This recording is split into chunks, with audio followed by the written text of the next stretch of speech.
Bonjour, mon nom est Yvan Lacroix. Je suis président-directeur général de l'Association québécoise des industries de nutrition animale et céréalière. Cette association-là gère des fabricants d'aliments pour animaux et des négociants céréales. Ce sont les principaux membres.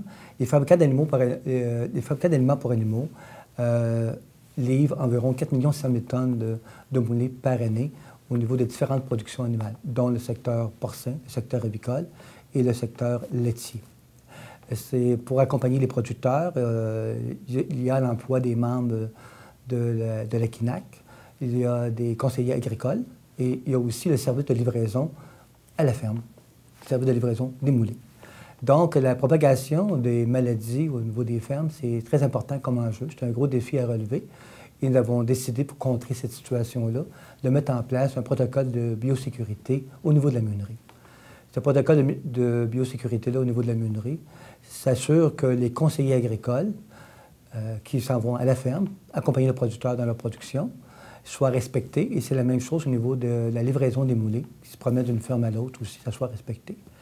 Qu'est-ce qui est très important aussi, c'est les visites au niveau de la meunerie comme telle. Donc, de s'assurer qu'il y a un protocole qui se fasse là entre la ferme et aussi la meunerie. C'est très important de mentionner aussi que ce projet-là a été subventionné par Cultivons l'avenir 2. C'est une entente qui existe entre le Canada et le Québec. Et donc, c'est le bon coup que nous avons mis en place pour la stratégie québécoise sur la santé et bien-être des animaux. Bonjour, mon nom est Gaston Rioux, je suis médecin vétérinaire, coordonnateur à la santé ovine au Centre d'expertise en santé ovine du Québec. Le projet que je voudrais vous présenter aujourd'hui, c'est le développement d'ateliers et d'outils pour présenter le programme québécois d'assainissement des troupeaux ovins pour le Medivicina. Ces outils-là permettent d'expliquer qu'est-ce qu'est le Medivicina, quel est ce type de maladie, quelles sont les conséquences négatives que cette maladie-là peut avoir dans nos troupeaux au Québec, quels moyens on doit emprunter pour diminuer l'incidence ou la prévalence de cette maladie-là dans nos troupeaux, quelles méthodes diagnostiques aussi on utilise pour dépister cette condition-là. Et aussi, on a pu, par le biais de ce projet-là, qui nous a été permis par Cultivons l'avenir 2, et nous avions aussi comme partenaire le MAPAC, le LEPAC, la Fédération des producteurs d'agneaux et de moutons du Québec.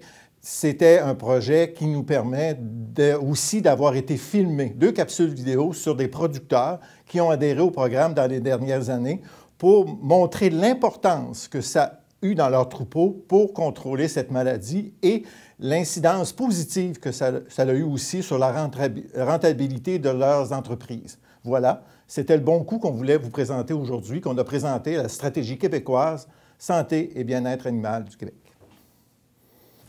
Bonjour, je suis Dr Hélène Trépanier, médecin vétérinaire en chef pour le Québec du ministère de l'Agriculture, Pêcherie et Alimentation.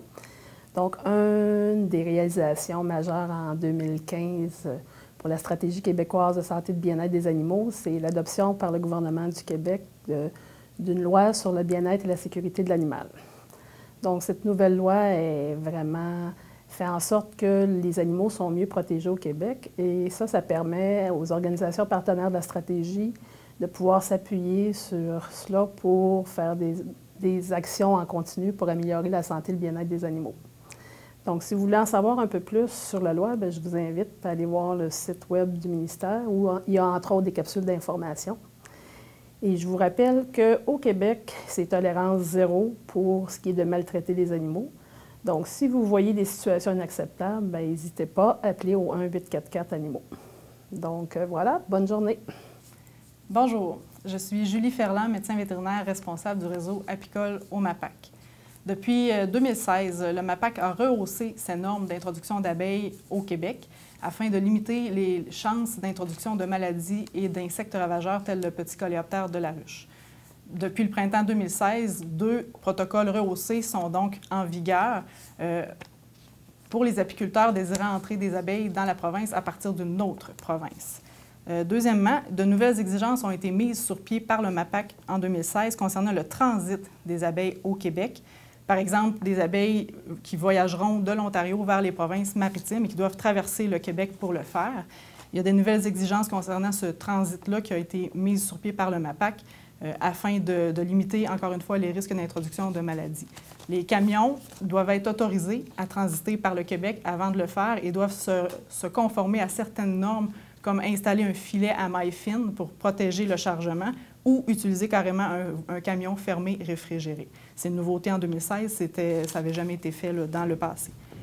Donc, c'est les bons coups du ministère là, concernant la santé du cheptel apicole québécois comme réalisation là, en lien avec la stratégie québécoise de santé et de bien-être des animaux.